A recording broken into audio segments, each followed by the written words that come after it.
So your next topic is contact forces. तो ये मतलब इस तरीके के फोर्सेस जो कॉन्टैक्ट मतलब किसी भी दो चीज़ों के कॉन्टैक्ट से जो फोर्स लगता है ना वो। तो यहाँ पर क्या है कि सबसे फर्स्ट जो आएगा आपका मस्क्यूलर फोर्स आएगा।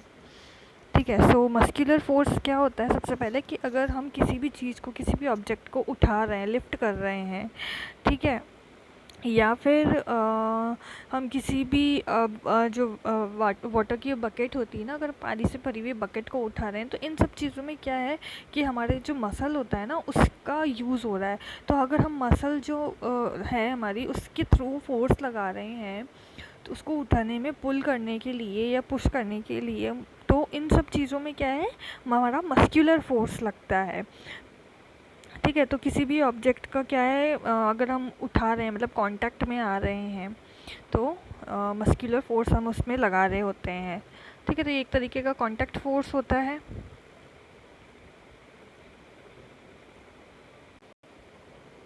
सो ये जो फोर्स होता है ना अब हमारी मसल्स के थ्रू क्या होता है, मतलब हमारी मसल्स के अंदर जो चेंजेस होते हैं, मतलब एक्शन हमारी मसल्स लेती हैं इस फोर्स को लगाने के लिए।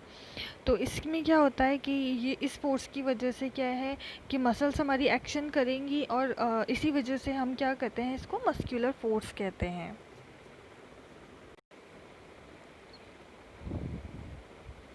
तो ये जो मस्कुलर फोर्स होते हैं ना, ये एनिमल्स के अंदर भी यूज़ होते हैं, मतलब वो भी काम लेते हैं। लाइक कोई भी फिज़िकल एक्टिविटीज़ कर रहे हैं, चाहे वो ह्यूमन बीइंग हो चाहे वो एनिमल्स हों, चाहे जैसे आपने ये देखा है ये जो काउज़ हैं, ये क्या है ये घास का जो बंडल यहाँ पे रखा हुआ है काट पे, तो उसको क्या है खींच रही है, मतलब लेके जा रही है। तो इसमें क्या है उनकी बॉडी का फोर्स लग रहा है। तो बॉडी में क्या है, मसल्स है, तो मसल्स फोर्स है, इसलिए मस्कुलर फोर्स ये जो एनिमल्स होते हैं ना ये भी मस्कुलर फोर्स का यूज़ करते हैं। चाहे जितने भी एनिमल्स हैं, लाइक आपने देखा है बुलॉक्स हो गए हैं, हॉर्सेस हैं, डोंकीज़ है, कैमल है, ये सब क्या है कि मस्कुलर फोर्स का यूज़ करते हैं।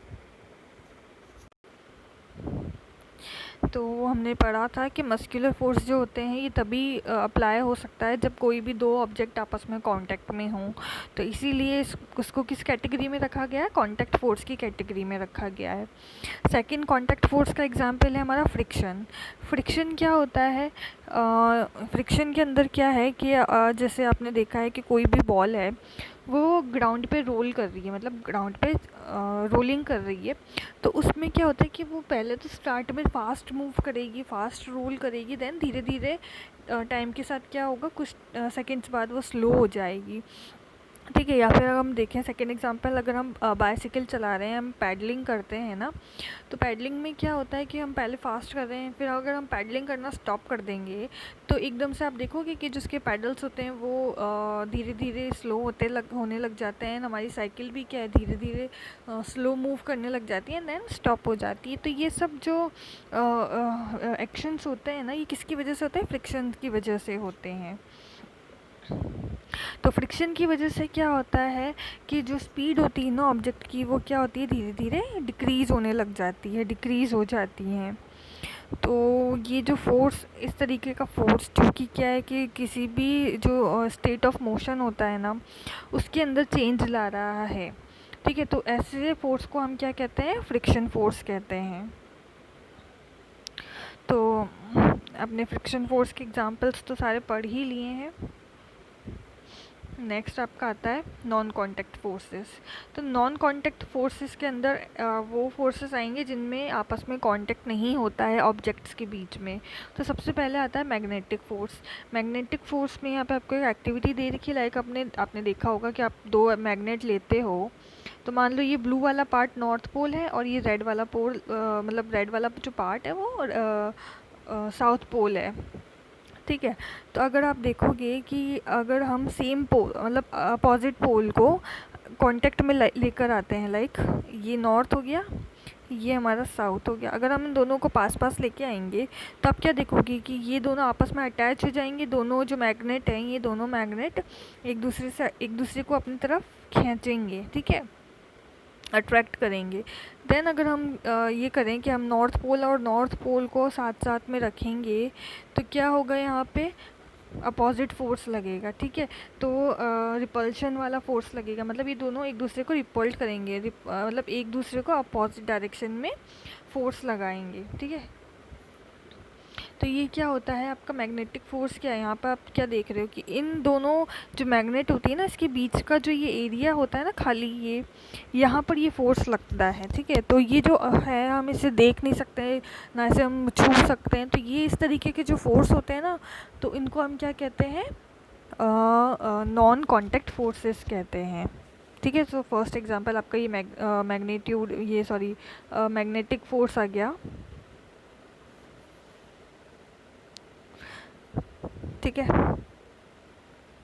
देन है आपका इलेक्ट्रोस्टैटिक फोर्स। तो इलेक्ट्रोस्टैटिक फोर्स के लिए भी आपको यहाँ पे एक एक्टिविटी दे रखी है। इस एक्टिविटी में आपने यहाँ पर क्या किया है कि आपने जैसे 2 स्ट्रॉ ले ली, तो सॉरी 1 स्ट्रॉ ले ली, उस स्ट्रॉ के आपने बीच में से 2 पीसेस कर लिए, एक को आपने जैसे इस तरीके से यहाँ पे टेबल पे लटका दिया, एंड जी सेकेंड वाली जो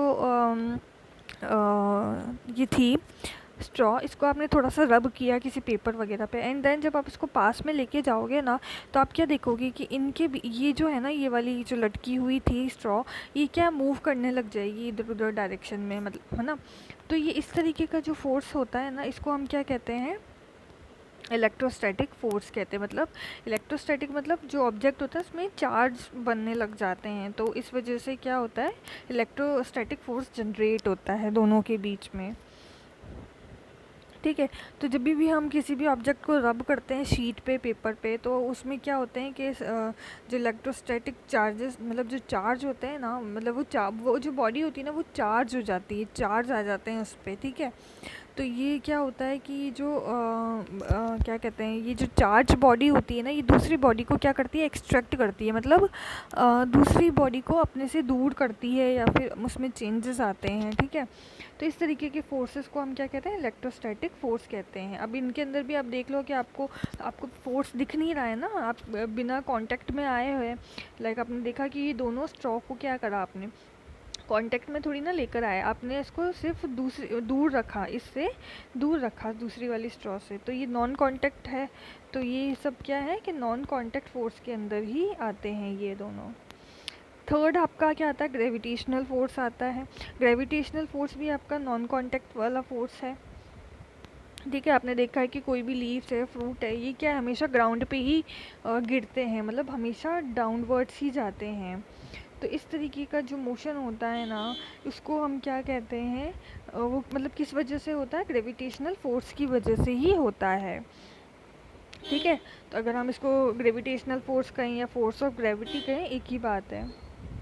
इसमें क्या होता है कि जो ऑब्जेक्ट होता है ना, वो क्या करेगा, अर्थ की तरफ गिरेगा, मतलब नीचे की तरफ गिरेगा। क्यों? क्योंकि जो अर्थ होती है ना, वो उस ऑब्जेक्ट को अपनी तरफ पुल करती है, मतलब खींचती है अपनी तरफ। तो ये भी क्या है कि एक तरीके का अट्रैक्टिव फोर्स हो गया, मतलब अर्थ क्या कर रही है, ऑब्जेक्ट को अपनी तरफ अट्रैक्ट कर रही है। तो आप देख सकते हो ना कि यहाँ पर भी अपन लोग ग्रेविटेशनल फोर्स को नहीं देख सकते हैं, या फिर हम उसको मतलब विदाउट कांटेक्ट वो फोर्स लग रहा है, तो इसीलिए वो नॉन कांटेक्ट फोर्स के अंदर ही आता है। नेक्स्ट है आपका प्रेशर, ठीक है। तो प्रेशर में क्या होता है कि लाइक आपने कोई भी यहाँ पे एग्जांपल्स दे रखे हैं, लाइक आपने कोई भी कील है, नेल जो होती है आपकी कील, उसको अगर आप हैमर से मतलब मारोगे, तो वो क्या है, जो उसका पॉइंटेड एरिया होता है वो तो इजीली लकड़ी के अंदर चला जाएगा, बट अगर आप जो उसका टॉप होता है, अगर आप हैमर से हिट करोगे, तो वो उसमें नहीं जाएगा, ठीक है, लकड़ी के अंदर नहीं इंसर्ट होगा वो।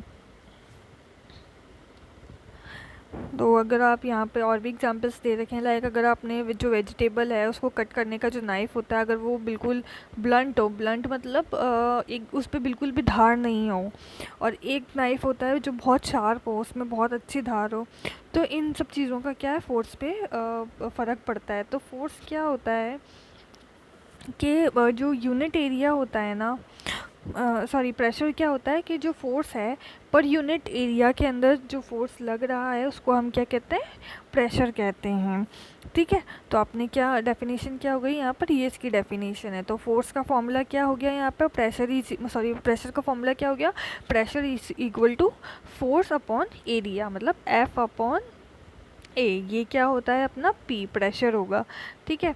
तो आप यहाँ पर क्या देख रहे हो, ए नीचे आ रहा है, ए मतलब एरिया नीचे आ रहा है, इट मीन्स क्या होगा, P is inversely proportional to A, मतलब जितना ज़्यादा एरिया होगा उतना ही कम प्रेशर लगेगा, या फिर प्रेशर ज़्यादा होगा तो एरिया कम होगा। तो अब एक दूसरे के इन्वर्सली प्रोपोर्शनल है ये दोनों, ठीक है।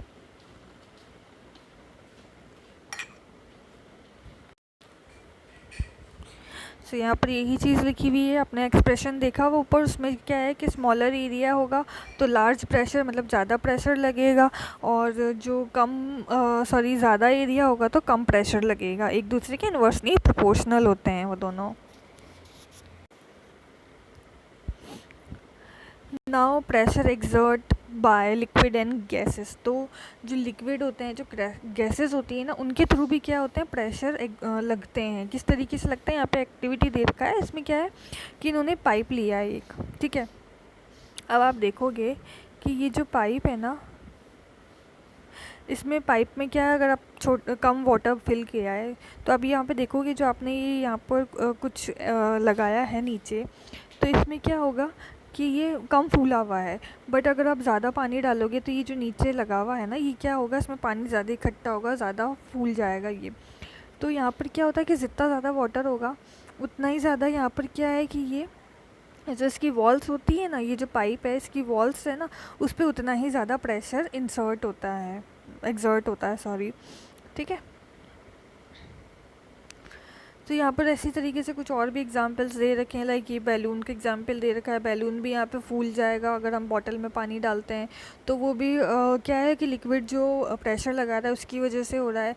यहाँ पर आप देखोगे कि ये होल्स करे हुए हैं बॉटल के अंदर, तो यहाँ से पानी निकल रहा है, तो ये पानी भी क्या है, फोर्सली निकलता है, ठीक है। आपने शावर वगैरह देखा है, तो ये भी क्या होता है कि ये जो बॉटल की जो वॉल्स होती है इस पर क्या है, वाटर के थ्रू फोर्स लग रहा है, इसी वजह से यहाँ पर क्या है, ये इनका मतलब ये बहुत फास्ट निकलते हैं। तो ये इस तरीके के एग्जांपल्स दे रखे हैं। तो इससे क्या पता लगता है कि ये जितने भी लिक्विड होते हैं ना, वो क्या करते हैं कि वॉल्स जो होता है ना, कंटेनर्स जो होता है उसके पे फोर्स एक्सर्ट करते हैं, ठीक है।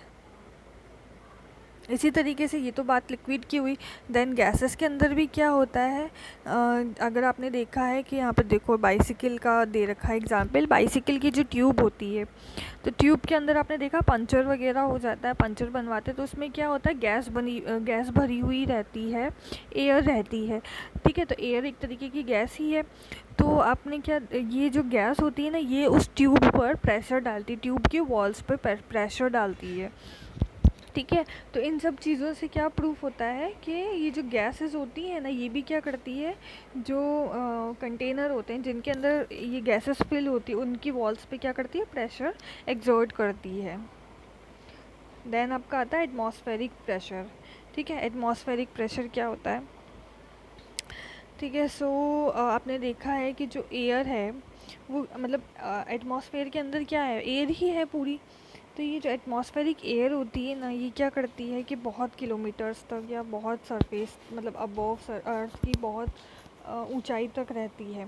तो ये भी क्या करती है कि प्रेशर एक्सर्ट करती है, एयर भी, ठीक है। तो ये जो एयर के थ्रू जो प्रेशर एक्सर्ट होता है ना, उसको हम क्या कहते हैं, एटमॉस्फेरिक प्रेशर कहते हैं, ठीक है। सो यहाँ पर हमको पता है कि जो प्रेशर की क्या होता है, pressure force per unit area होता है। तो जितना ज़्यादा मतलब अगर आपने मान लो सिलेंडर लिया है यहाँ पे कोई, जिसमें गैस वगैरह जो भी है फिल है, एयर से फिल है वो, तो आप उसको देखोगे कि